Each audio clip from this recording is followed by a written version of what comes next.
द्वापर युग में पृथ्वी पर राक्षसों के अत्याचार लगातार बढ़ने लगे। पृथ्वी गाय का रूप धर भगवान ब्रह्मा और विष्णु के पास गई। हे भगवान, धरती पर राक्षसों के अत्याचार बढ़ते ही जा रहे हैं, कुछ कीजिए प्रभु। हे नारायण, अब आपको पृथ्वी की रक्षा के लिए धरती पर 8वें अवतार के रूप में अवतरित होने का समय आ गया है। ठीक है ब्रह्मदेव, मैं पृथ्वी का उद्धार करने के लिए मानव रूप में जन्म लूंगा। भोजवंशी राजा उग्रसेन मथुरा के राजा थे। उनका पुत्र कंस बहुत ही अत्याचारी स्वभाव का था। कंस ने उग्रसेन को राजगद्दी से उतारकर कारागार में डाल दिया। सैनिकों, पिताजी महाराज को काल कोठरी में डाल दो। आज से मथुरा नगरी में कंस का राज चलेगा। आज से महाराज उग्रसेन यहां बंदी बनकर रहेंगे और मथुरा नगरी पर मैं राज्य करूंगा। आशीर्वाद दीजिए पिताजी महाराज। कंस, तू मेरा पुत्र है, ये सोचकर मुझे लज्जा आ रही है। देखना, एक दिन तेरे पाप का घड़ा अवश्य भरेगा। कंस की छोटी बहन देवकी के विवाह की तैयारियां चल रही थीं। देवकी मथुरा के राजा उग्रसेन के छोटे भाई देवक की पुत्री थी। ये कंस की चचेरी बहन थी। अरे भैया कंस, आप आइए। प्रिय बहना देवकी, कल तुम इस महल से विदा हो जाओगी। तुम्हारे बिना ये महल सूना हो जाएगा। भैया कंस, आप मुझे बहुत याद आओगे। अगले दिन देवकी का विवाह वसुदेव नामक यदुवंशी सरदार से संपन्न हुआ। महाराज वसुदेव, मैं अपनी बहन देवकी से बहुत स्नेह करता हूं, इसलिए देवकी बहन को मैं स्वयं अपने रथ पर ससुराल विदा करके आऊंगा। ये तो हमारे लिए बहुत ही सौभाग्य की बात है महाराज कंस। कंस देवकी और वसुदेव को छोड़ने चल पड़ता है। देवकी के पिता देवक उसे बहुत सारा धन धान्य संपत्ति आदि देकर विदा करते हैं।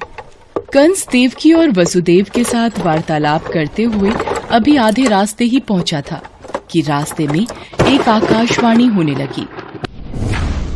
हे कंस, जिस देवकी को तू बड़े प्रेम से ले जा रहा है, उसी में तेरा काल बसता है। इसी के गर्भ से उत्पन्न 8वां पुत्र तेरा वध करेगा, तेरा वध करेगा। ये आकाशवाणी कैसी? नहीं, ये झूठ है। देवकी की कोख से जन्मा 8वां बालक मेरा वध करेगा? नहीं, ऐसा नहीं हो सकता। यदि ऐसा है तो मैं वसुदेव का ही वध कर देता हूं। हाँ, यही ठीक रहेगा। फिर मुझे कोई डर नहीं। नहीं भैया, इनका वध मत करो। मैं आपके आगे हाथ जोड़ती हूँ। मेरा सुहाग मत उजाड़ो भैया कंस। मैं आपसे वादा करती हूँ, मेरे गर्भ से जो भी संतान पैदा होगी उसे मैं तुम्हें सौंप दूंगी, पर इन्हें मत मारो भैया। ठीक है, मैं वसुदेव का वध नहीं करूंगा, पर तुम दोनों अब मथुरा के महल की काल कोठरी में बंदी बनकर रहोगे। कंस, देवकी तुम्हारी प्रिय बहन है, मुझे काल कोठरी में बंद कर दो, पर देवकी को छोड़ दो।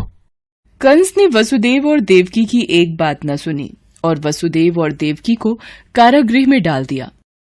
देवकी वसुदेव दोनों बहुत ही दुखी और हताश हो रहे थे। स्वामी, मेरी वजह से आज आपको कारागृह में रहना पड़ रहा है। मैं ही आपके लिए दुख और विपदा का कारण बनी हूँ। नहीं देवकी, नहीं, ऐसा मत कहो। मैं तुम्हें पत्नी रूप में पाकर बहुत प्रसन्न हूं। हमें एक दिन कंस के पापों से मुक्ति जरूर मिलेगी। पर स्वामी, भैया कंस मेरी कोख से जन्मे सभी बच्चों को मार देंगे। हम क्या करें? देवकी वसुदेव कारागृह में दुख भोग रहे थे। कंस देवकी और वसुदेव को धमकाता रहता था। वसुदेव देवकी के बच्चा पैदा होता और कंस कारागृह में आकर देवकी के हाथ से बच्चे को छीन लेता। ला, ये पुत्र मुझे दे बहना। भैया, मेरे पुत्र को मत मारो भैया। नहीं स्वामी, हमारा पुत्र मैं अपने सामने ही अपने सभी पुत्रों का वध होते कैसे देख पाऊंगी। देवकी बेहोश हो जाती है। हे ईश्वर, कोई रास्ता दिखाओ। कंस के अत्याचारों से हमें कब मुक्ति मिलेगी प्रभु। देवकी, आंखें खोलो। कंस बहुत ही क्रूर और अत्याचारी राजा था, जिससे प्रजा बहुत डरती थी। दुराचारी कंस ने वसुदेव देवकी के 7 बच्चों को जन्म लेते ही मार डाला। अब 8वां बच्चा होने वाला था। देवकी के 8वें पुत्र के जन्म का समय निकट आ रहा है, इसलिए पहरा और भी बढ़ा दिया जाए। जो आज्ञा महाराज कंस। देवकी वसुदेव के कारागृह में बंदी रहने की बात नंद गांव में वसुदेव के मित्र नंद के कानों तक भी पहुंची। दुराचारी महाराज कंस ने वसुदेव और देवकी को कारागृह में बंदी बना रखा है। देवकी के 8वें पुत्र के जन्म का समय निकट आ रहा है और इधर यशोदा को भी बच्चा होने वाला है। मुझे उनकी सहायता करनी होगी। 8वें बच्चे की रक्षा का उपाय सोचना होगा। जिस समय वसुदेव देवकी को पुत्र पैदा हुआ, उसी समय संयोग से यशोदा के गर्भ से एक कन्या का जन्म हुआ, जो और कुछ नहीं सिर्फ माया थी। भाद्रपद के कृष्ण पक्ष की अष्टमी को रोहिणी नक्षत्र में श्री कृष्ण का जन्म हुआ। उनके जन्म लेते ही जेल की कोठरी में प्रकाश फैल गया। वासुदेव के सामने शंख चक्र गदा एवं पद्मधारी चतुर्भुज भगवान ने अपना रूप प्रकट कर कहा, वसुदेव, मैं बालक का रूप लेकर देवकी के गर्भ से जन्म ले चुका हूं। मेरा ये अवतार कंस के संहार के लिए ही हुआ है। अब देर न करो, तुम मुझे तत्काल गोकुल में नंद के यहां पहुंचा दो और उनकी अभी अभी जन्मी कन्या को लाकर कंस को सौंप दो। ये कहकर भगवान विष्णु अंतर्ध्यान हो गए। देखते ही देखते वसुदेव जी की हथकड़ियां अपने आप खुल गईं। कारागृह के द्वार अपने आप खुल गए। सभी पहरेदार सो गए। देवकी बेहोश अवस्था में थी। वसुदेव कृष्ण को एक टोकरी में रखकर गोकुल को चल दिए। बारिश और तूफान के बीच नन्हे कृष्ण को उठाए वसुदेव चल रहे थे। यमुना जी का जल स्तर तो बहुत ऊपर हो रहा है। कैसे जाऊं अपने नन्हे बालक को लेकर? हे नारायण, सहायता कीजिए। यमुना नदी श्री कृष्ण के चरणों को स्पर्श करना चाहती थी, इसलिए वो ऊपर हो गई। भगवान ने अपने पैर लटका दिए। चरण छूने के बाद यमुना घट गई। भगवान श्री कृष्ण की इस लीला को वसुदेव भली भांति देख रहे थे। वो यमुना पार कर गोकुल में नंद के यहाँ गए। मैं इस बालक कृष्ण को तुम्हें सौंप रहा हूं। ये बड़ा होकर मथुरा वासियों को कंस के अत्याचारों से मुक्ति दिलाएगा। लाओ मित्र वसुदेव, यशोदा अभी गहरी नींद में है। मैं इस बालक को यशोदा की बगल में सुला देता हूं। नंद माया रूपी कन्या को वसुदेव के हाथों में दे देते हैं। ये लो मित्र, इससे पहले कि कंस कारागृह में पहुंचे, तुम शीघ्र इस कन्या को लेकर वापस लौट जाओ। तुम धन्य हो मित्र, तुम धन्य हो। वसुदेव वापस कारागृह में लौट आते हैं और उनके लौटते ही कारागृह के द्वार अपने आप बंद हो जाते हैं। वसुदेव जी के हाथों में हथकड़ियां पड़ जाती हैं। हाँ, अरे ये तो बच्चे के रोने की आवाज है। महाराज कंस को सूचना देते हैं। देवकी, हमारे यहाँ 8वें पुत्र ने नहीं, पुत्री ने जन्म लिया है। क्या?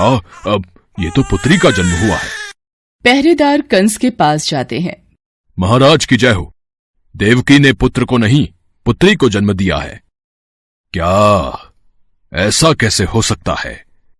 कोई बात नहीं, शायद मेरे प्रकोप से भगवान भी डर गए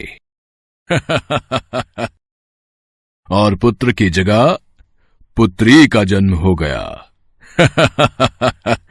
ये तो विधि का विधान बदल गया, पर मुझे सावधान रहना होगा।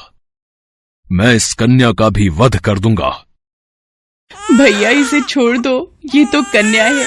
आपको तो मेरे 8वें पुत्र से कष्ट था। कंस ने देवकी की एक न सुनी और कन्या को देवकी की गोद से छीन लिया। कंस ने जैसे ही कन्या को पत्थर पर पटक कर मारना चाहा, वैसे ही कन्या कंस के हाथों से छूटकर आकाश में उड़ गई और कन्या ने देवी का रूप धारण कर लिया। हे कंस, तुझे मुझे मारकर कोई लाभ नहीं मिलेगा। तुझे मारने वाला तो कब का पैदा हो चुका है और गोकुल पहुंच गया है। ये कहकर देवी अंतर्ध्यान हो गईं। कंस ये दृश्य देखकर गुस्से से छटपटाने लगा और गुस्से में अपने महल में आ गया। कंस ने श्री कृष्ण को मारने के लिए अनेक दैत्य भेजे। श्री कृष्ण ने अपनी अलौकिक माया से सारे दैत्यों को मार डाला। बड़े होने पर कृष्ण ने कंस को मारकर उग्रसेन को राजगद्दी पर बिठाया। उस दिन से श्री कृष्ण के जन्म महोत्सव को सारे देश में बड़े हर्षोल्लास से जन्माष्टमी के रूप में मनाया जाता है। भगवान कृष्ण की नगरी मथुरा में इस त्योहार की विशेष धूम रहती है और इसी के साथ पूरे ब्रज क्षेत्र में जन्माष्टमी का त्योहार धूमधाम से मनाया जाता है।